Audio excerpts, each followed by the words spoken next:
Praise lord అందరికీ. ఈరోజు అపోస్తలుడైన పౌలు ఎఫెసీయులకు వ్రాసిన పత్రిక 2వ అధ్యాయం చదువుకుందాము. ప్రారంభిస్తున్నాను. మీ అపరాధముల చేతను పాపముల చేతను మీరు సచ్చిన వారై ఉండగా ఆయన మిమ్మును క్రీస్తుతో కూడా బ్రతికించెను.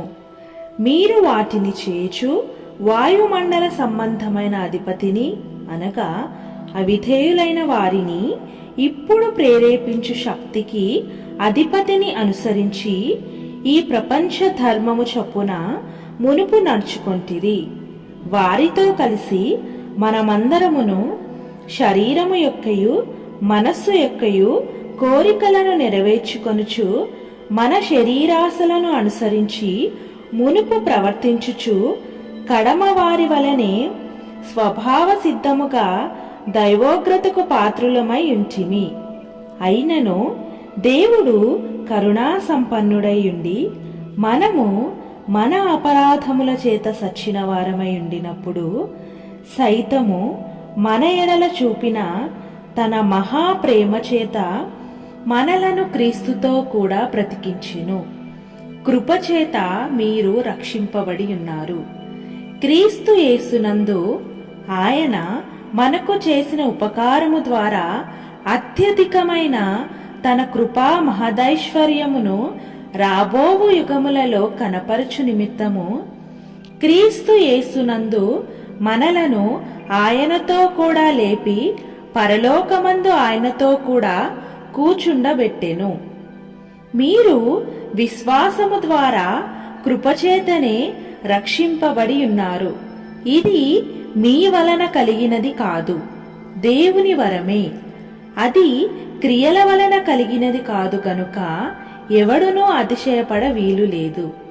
మరియు వాటియందు మనము నడుచుకొనవలెనని దేవుడు ముందుగా సిద్ధపరిచిన సత్క్రియలు చేయుటకే మనము క్రీస్తు యేసునందు సృష్టింపబడిన వారమై ఆయన చేసిన పని అయి ఉన్నాము.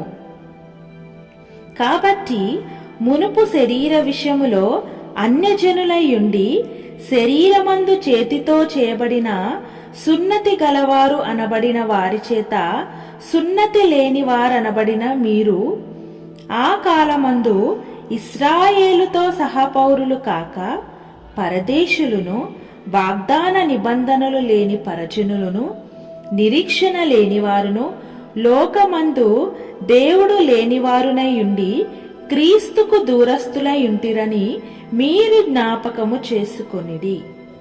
అయినను మునుపు దూరస్తులైన మీరు ఇప్పుడు క్రీస్తు యేసునందు క్రీస్తు రక్తము వలన సమీపస్తులై ఉన్నారు.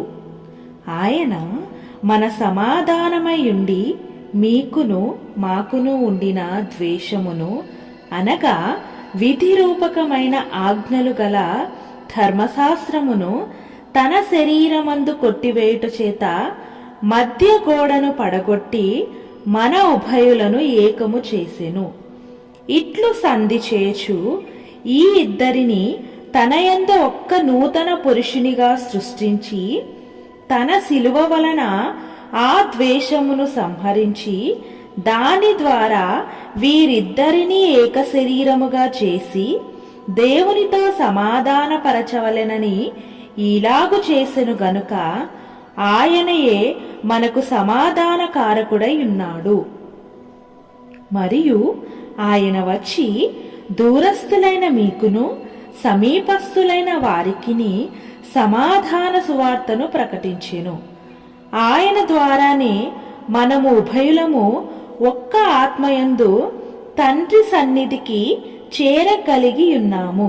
కాబట్టి మీరిక మీదట పరజనులను పరదేశులనై ఉండక పరిశుద్ధులతో ఏక పట్టణస్థులను దేవుని ఇంటివారునై ఉన్నారు. క్రీస్తు యేసే ముఖ్యమైన మూలరాయి అయి ఉండగా అపోస్తలులను ప్రవక్తలను వేసిన పునాది మీద మీరు కట్టబడి ఉన్నారు. ప్రతి కట్టడమును ఆయనలో చక్కగా అమర్చబడి ప్రభువునందు పరిశుద్ధమైన దేవాలయమగుటకు వృద్ధి పొందుచున్నది. ఆయనలో మీరు కూడా ఆత్మమూలముగా దేవునికి నివాస స్థలమై ఉండుటకు కట్టబడుచున్నారు.